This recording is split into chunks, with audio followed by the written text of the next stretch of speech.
ser pai deve ser uma das coisas mais incríveis que você pode fazer na vida. Os meus caminhos foram pro outro lado e eu acabei não tendo filhos, mas eu sei que deve ser incrível. Hoje no lançamento desse vídeo é o Dia dos Pais, então eu quero deixar um parabéns pro meu pai aqui e para todos os outros que estão assistindo e falar um pouco sobre alguns pais que resolveram ser pais no mar. Criar uma criança dentro de um veleiro com certeza tem algumas particularidades, algumas coisas diferentes de fazer isso em terra. E eu sei que é uma das grandes preocupações de muitas pessoas que querem morar em um veleiro, mas têm filhos. Para alguns é uma barreira intransponível, impossível de se realizar, mas para algumas pessoas é um desafio que pode ser uma oportunidade também. Muita gente já fez isso. Como é ser pai em um veleiro? E você teve em terra primeiro e aí depois viu essa transição, né? Então me conta como são essas duas experiências. O Ulisses tem 5 anos, ele tinha 1 ano só. Quando nós falamos para as nossas famílias que íamos morar num veleiro e íamos pelo menos morar 1 ano no Brasil, né? E agora temos uma filha de 1 ano, que ela nasceu quase que no barco, né? Depois de 48 horas de nascer, ela já estava morando a bordo. E ela está aprendendo tudo no barco. Os primeiros passos foram no convés. Meu filho, ele sabe remar. Não sabe andar de bicicleta, mas sabe remar o bote. Ser pai no veleiro é muito bom, porque eu tô com as coisas que eu mais amo perto de mim, né? Que é as minhas meninas, a Paty e a Yara, e o barco. Então eu tô perto do mar, perto da natureza, e eu acho que eu adoro isso porque eu tive uma infância muito próxima do mar, né? Meu avô era velejador, o meu pai, numa determinada época, quando eu era criança, foi ser pescador em Ubatuba, largou a medicina para ser pescador durante um tempo, então eu fiquei com ele nas férias, ficava bastante com ele nas férias, tinha contato demais com o mar. Acaba sendo, de uma certa maneira, morar aqui com a Yara um resgate a isso. Eu posso começar dizendo que eu me tornei pai já a bordo do veleiro. Eu já estava morando aqui, nós já estávamos morando aqui quando o Igor nasceu. Então, primeiro, para mim, ser pai é um grande desafio e uma grande recompensa ao mesmo tempo. Eu acho que na minha vida de velejador o que mudou talvez logo de início tenha sido a responsabilidade, né? Eu me tornei, acho que um capitão ainda mais zeloso por estar com o meu filho a bordo. Ser um pai num veleiro foi um presente, poder estar junto do Igor maior parte do tempo, ver todo o processo de crescimento, desenvolvimento. Estar a bordo do veleiro ajudou muito nessa nossa proximidade, né? Na possibilidade de estar junto, que talvez em outra situação ficasse bem mais complicado. Eu já fui pai sem estar no barco. E uma coisa que o barco realmente de cara mostra é que o espaço modifica a relação, porque o contato é o tempo todo. A gente mora aqui em 16 metros quadrados e a gente vive há 2 anos 24 horas. É uma experiência muito intensa. Tipo, eu me sinto pai ao 1000%. Eu tenho absoluta responsabilidade pela sua educação.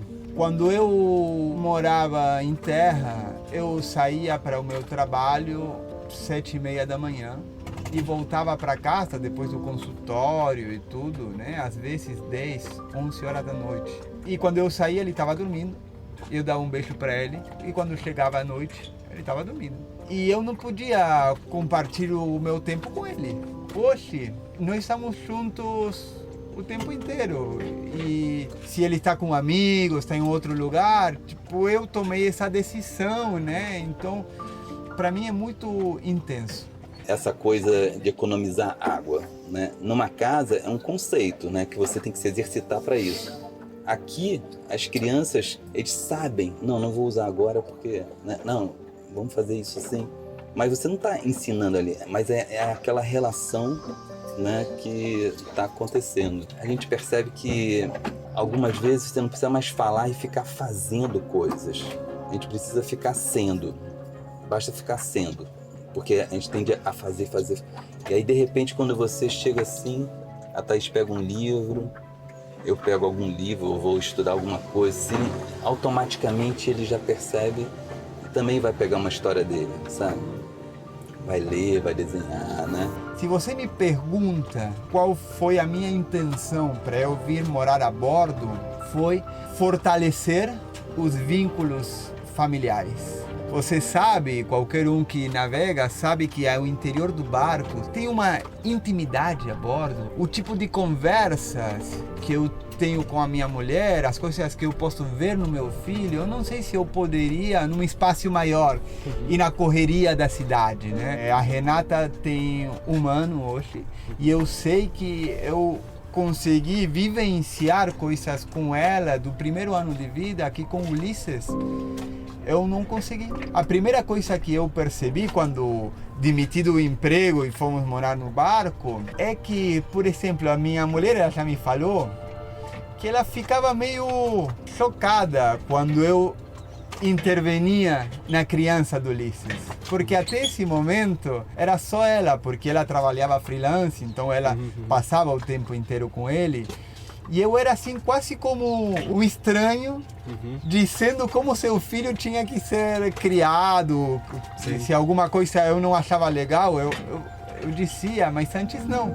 Ou ela até me falou que alguma vez, assim, um domingo, eu escutava alguma coisa que o Ulisses dizia, alguma palavrinha nova, e ela celebrava isso. Mas ela sabia que ele já tinha falado há 3 dias atrás. Só que não queria tirar não queria tirar essa né? felicidade minha. Mas a realidade era assim, né? Eu imagino que ouvir alguém dizendo que você não cria os seus filhos da forma correta deve ser muito difícil de ouvir. Mas deve ser bem frequente quando você tem um estilo de vida diferente, como morar em um veleiro ou outra coisa que possa vir na sua cabeça. Eu acho que o meu senso de responsabilidade com os meus filhos é muito grande. Tipo, muito mais do que seria em terra. Eu já falei que a minha filha começou a andar no convés do barco. E para muitas pessoas, isso é um risco inadmissível. Por que sua filha não tem colete salva-vidas? Muitas vezes no Instagram e tal perguntam, ou falam, né? Nem perguntam. Você é doido? Sua filha está sem colete? Como eu explico, né? Que eu estou vendo ela, que se ela tivesse o colete assim, não conseguiria aprender o que ela está aprendendo, que nesse momento é andar, né? Mas se ela cair ou não na água, é minha responsabilidade. E às vezes, quando você faz alguma coisa diferente ao que fazem a maioria das pessoas, você é muito julgado por isso, né? E eu acho que o que eles não conseguem compreender é que eu estou fazendo o que eu acho que é melhor para os meus filhos. Eu acho que por um lado você tem que ter mais cuidado, porque assim, num apartamento, numa casa, é mais fácil de você proteger as janelas, de você colocar uma grade para a criança não acessar alguma área que você não quer. Isso dá para você adaptar muito fácil num apartamento. No veleiro é um pouco mais difícil. E como o veleiro balança, aderna, algumas concessões a gente faz por ter uma criança no barco e tem alguns cuidados a mais, né, por ter uma criança. Isso muda muito ter uma criança a bordo. Mas, por outro lado, é aquilo que eu já falei, convivência 24 horas com as pessoas que você mais ama, contato com a natureza absurdo, né? Ver a criança aprendendo o nome dos peixes, não é peixe, não é o nome do peixe, né? Um baiacu, até dos patos. Outro dia, alguém falou, tipo, fulano, olha um pato. Aí era nem 3 anos de idade, virou... Não é um pato, é um biguá. Então, nossa, né? É legal que ela vai aprendendo essas coisas, esse contato com a natureza eu acho que é muito enriquecedor. A maior diferença é a possibilidade de estar presente o tempo todo, como pai, né? Acredito também que estar próximo à natureza, próximo do mar, essa conexão maior que a gente tem, né? Não só a proximidade, mas com a conexão maior que a gente tem por estar a bordo do veleiro, por estar morando no mar, é um elemento muito interessante, né? Essa proximidade com a natureza torna a nossa vida mais rica. Eu acredito. Eventualmente eu faço umas entrevistas em inglês aqui no canal. E no futuro eu pretendo sair do país e conhecer outros lugares. E você deve ter notado que o meu inglês, ele se salva, mas ele não é exatamente fluente. E apesar de eu ler bastante coisas em inglês e também assistir muitas coisas em inglês o tempo inteiro, eu acho que faz falta eu falar com alguém em inglês. Então eu vou entrar agora no Cambly, que é um site muito legal que você tem a oportunidade de falar com professores de inglês de vários lugares do mundo. E uma coisa interessante é que tem vários sotaques diferentes. Hi, Christian. Adriano, how are you? I'm fine. I live in a sailboat and a lot. Looks perfect. I live in France. So, cool. So I'm in France at the moment, but the sailing in France is big. Yeah, There's a lot of people. There's a lot of places to park your boat in France. Let me tell you right now, your English is very good. Thank you. And I guess you've probably been practicing for a while. What do you think, other than conversations, will help improve your English? More feedback, because most English speakers, native English speakers, are used to people talking kind of not perfect English, and they accept some errors that I certainly do, but they don't talk to me, of course, because it's boring trying to correct everybody in a normal conversation. That's a good answer. It's a very good answer to that question, by the way. What I like to do on Cambly, because there's so many tutors on Cambly, my priority for people that are at this level of English is to read with them and for them to read out loud. E eu tenho aqui, aparece agora aqui um código especial que se você fechar um ano, você ganha 6 meses grátis de Cambly. E também, se você quiser fazer uma aula grátis, sem compromisso nenhum, só entrar lá e falar com alguém, com o professor em inglês, tá disponível também. Só por essa aula grátis eu acho que já vale a pena. Clica lá na descrição, tá o código já com o link já para você entrar lá. Vai lá e faz sua aula grátis. Se você curtir, faça o plano com desconto. Na infância é normal as crianças quererem ficar 24 horas grudadas nos pais. Mas quando chega a adolescência e o filho começa a criar uma personalidade própria, ele precisa, de certa forma, se distanciar um pouco dos pais. Já deve ter acontecido com você ou alguém da sua família, aquele pedido de deixar uma quadra antes da escola pra parecer que chegou sozinho na escola ou algo assim. E isso, de certa forma, não é errado, pode ser até saudável sentir essa mini vergonha de andar com os pais. Mas e como fica isso em um veleiro? Eu acho que vai ser exatamente como você falou agora. Eu espero que a hora que ele se tornar aquele adulto chato, né? Por favor, vai embora. Por isso que eu sou pai ruim, eu não sou um bom pai. Porque eu não enxergo mais assim como aquele... eu sou pai a vida inteira. Assim, eu não sou seu pai, eu sou seu amigo. A hora que chegar um momento, né? Por mais longe que esteja, essa conexão ainda pode existir sempre que você encontrar. Olha, o que eu penso disso? Eu vou deixar o futuro me surpreender. Eu não sei. Sei que todos os momentos da vida são maravilhosos. E eu não quero ter nenhum tipo de preconceito. Bom, a infância é diferente da adolescência, né? Isso sendo no veleiro ou não sendo. Quando eu era adolescente, eu morava em Angra e a minha mãe tinha uma lanchinha de 23 pés. Teve um carnaval, por exemplo, eu queria passear com a minha mãe, porque ela ia passear todos os dias de lancha, né? Uma época que ela estava mais folgada de trabalho. E eu queria passear com eles de dia e sair à noite com meus amigos. Só que, fiz isso no sábado, fiz isso no domingo, na segunda o corpo não aguentou. E aí, na segunda-feira eu capotei, não saí com meus amigos, no dia seguinte tava todo mundo falando, nossa, foi o melhor dia que você perdeu. Não acredito. Eu fiquei super triste, porque eu acho que a minha adolescência, eu queria muito estar com os amigos. E talvez um adolescente a bordo, ele perca um pouco isso, porque não tem tantos adolescentes da mesma idade, assim, pra encontrar, o contato é menor, não é tô saindo com meus amigos, vou voltar às 6 da tarde. É difícil, tem que coincidir de estar numa ancoragem ou numa marina com outros adolescentes, já fica mais limitado a quantidade, então talvez o adolescente, a minha sensação é que talvez ele sinta um pouco essa distância, né? Eu não era muito de família na adolescência, eu era bem de ficar com os amigos na rua. Por outro lado, você cria um repertório, assim, tanto na infância quanto na adolescência, enriquecedor de conhecer lugares diferentes, culturas diferentes, se você estiver viajando por aí. Se você estiver numa ancoragem, simplesmente de você ter essa vida diferente, já cria esse contato com os amigos e aí sim dá pra você sair, estreitar laços com uma turma. Tem essa coisa de ser uma coisa diferente, isso pode atrair também, né, a atenção dos amigos. Pô, esse é meu amigo, ele mora no veleiro e tal. A infância é muito fácil, não tem preocupação nenhuma, principalmente da questão social, porque a criança está bem com os pais e acontecem muitos encontros, pelo menos conosco, durante esse tempo, cruzeirando ou mesmo mais fixos lá em Paraty. sempre muitas oportunidades de estar com outras crianças da idade, brincar. Acho que hoje que o Igor está próximo dos 14 anos, a gente tem sentido um pouco mais de falta de crianças da idade dele.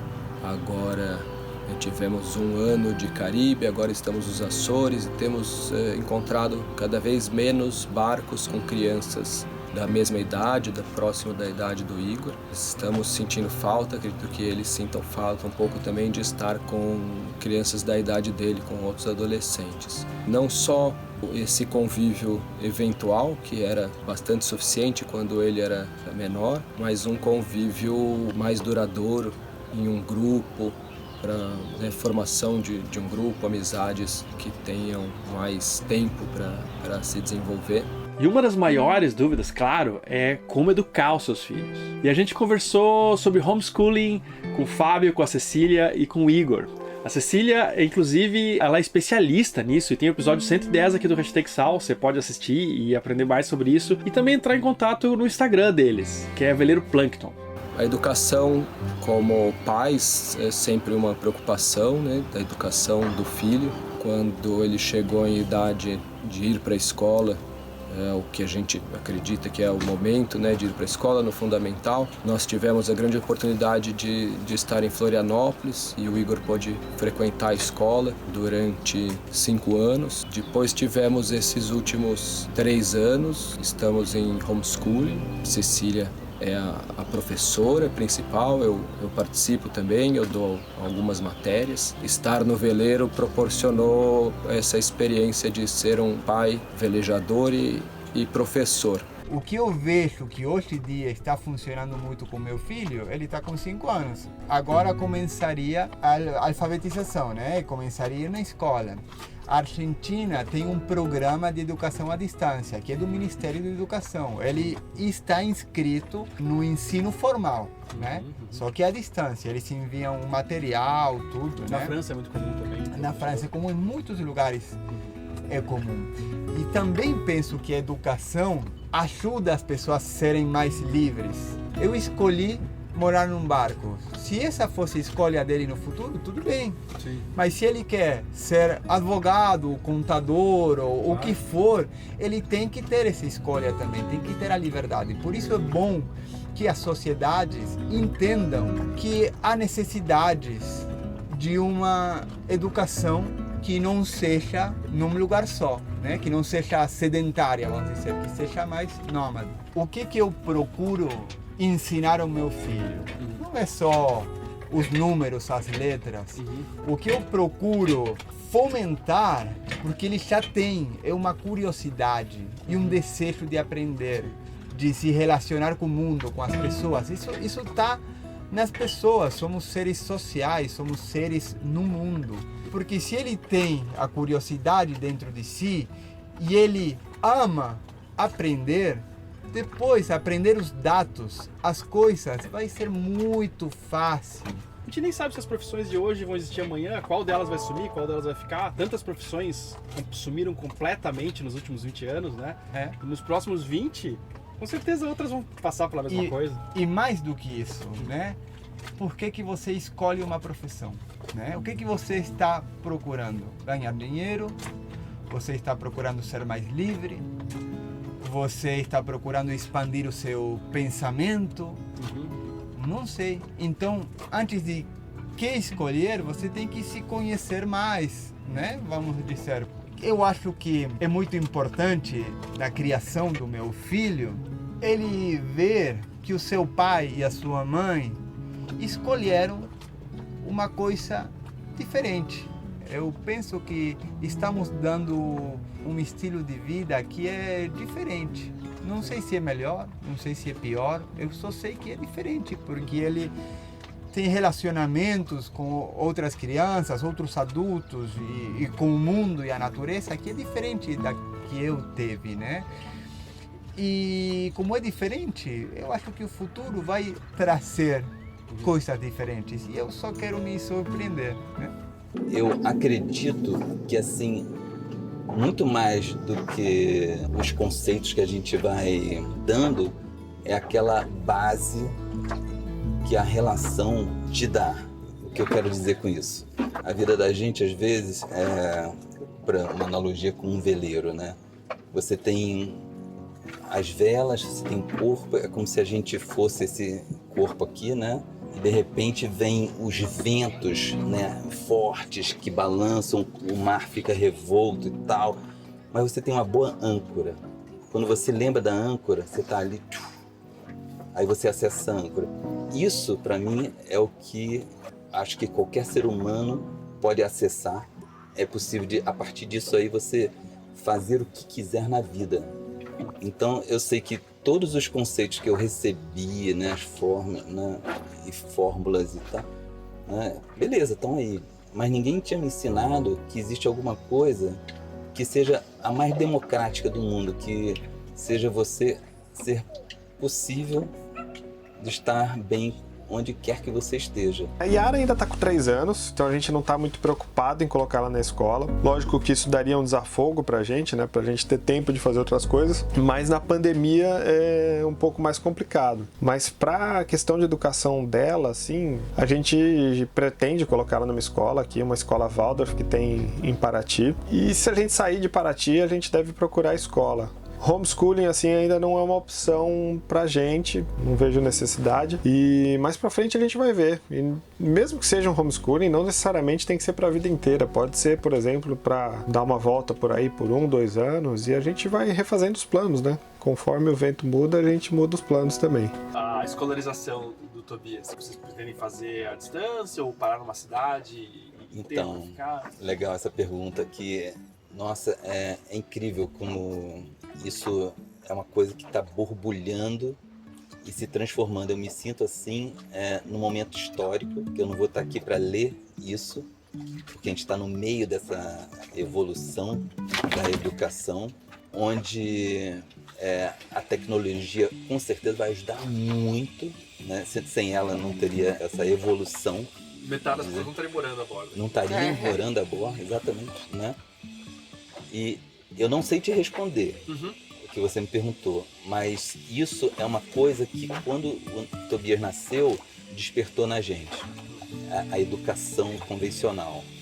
E a gente começou, a Thaís principalmente, né, muito envolvida em que tipo de escolas tem. Aí tem vários modelos, vários formatos, né? O Tobias, ele ainda não foi para a escola, né? A gente tentou, assim, antes da pandemia, no dia que ele ia começar, a escola ligou, falando, começou o lockdown, então não vai ter... Aí, ótimo, a gente estava mandando... Que bom escolher agora. E aí, o que acontece? Mais a Thaís do que eu, começou um processo de se preparar para ser tutora. De filho, existe isso, né? Assim, é lindo, cara, a internet é fantástico, porque o que você pensar tem alguém fazendo no mundo, e não é alguém, é uma quantidade de pessoas, né, querendo isso, né? Esse Google é tão inteligente que ele já vai te mandando, assim, né? Assim, tem esse aqui também, né? Aí você tem que só ter discernimento para peneirar, não né? só você sabe que tem alguém no mundo fazendo, porque agora tem como descobrir, mas aumenta o vocabulário das pessoas. Sim. Que vão vendo outras coisas que se fosse antigamente Sim. essa internet não viriam através da TV, ou que são notícias muito pequenas, assim, com um público muito pequeno para botar numa TV, numa Globo. É verdade. E a gente está muito empenhado nessa questão da escolaridade do Tobias, e a Thaís, sem muita pretensão, já quase alfabetizou ele, né? Então é lindo de ver ele assim, lendo as letras, mas sem ser aquela coisa assim, sabe? É de um formato dela. Então ela vai acessa aquele lugar novamente, assim, sabe? E é lindo de ver, cara. Eu não preciso fazer nada, só olhar, sabe? Essa parte da escola, a gente sente a liberdade de que se precisar, e se for o melhor para ele, que a gente pare num lugar. Se for aqui onde nós estamos hoje, que é o Abraão Ilha Grande, o que tem é uma escola pública convencional, tudo bem. Tem a parte boa e ruim, tudo bem.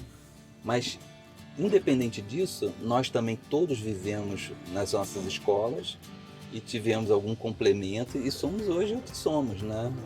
Pessoas maravilhosas, né? Mas eu acredito que, independente do que você receba fora, a parte de dentro, onde é o núcleo que a criança vive no dia a dia, ela que vai dar a base, sabe? Como eu não tenho filhos, eu não tenho lá muita legitimidade para falar eu mesmo sobre a educação de crianças a bordo.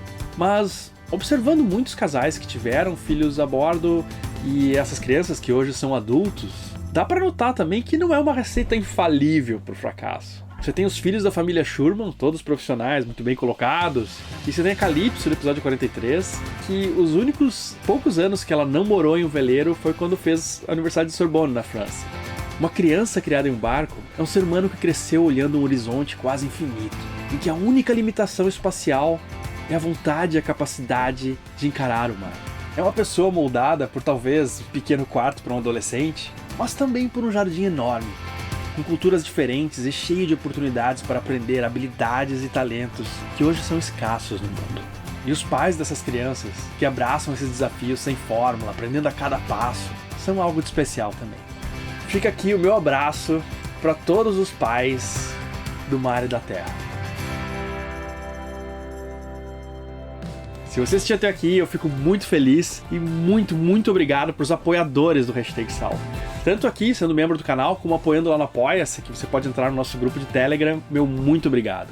E se você acha que o Hashtag Sal fez alguma diferença para você, se toca você de algum jeito e você acha que o projeto deve continuar, deixe pra gente qualquer quantia lá no Apoia-se. Ajuda muito e faz a gente conseguir fazer todo domingo às 10 da manhã um novo episódio.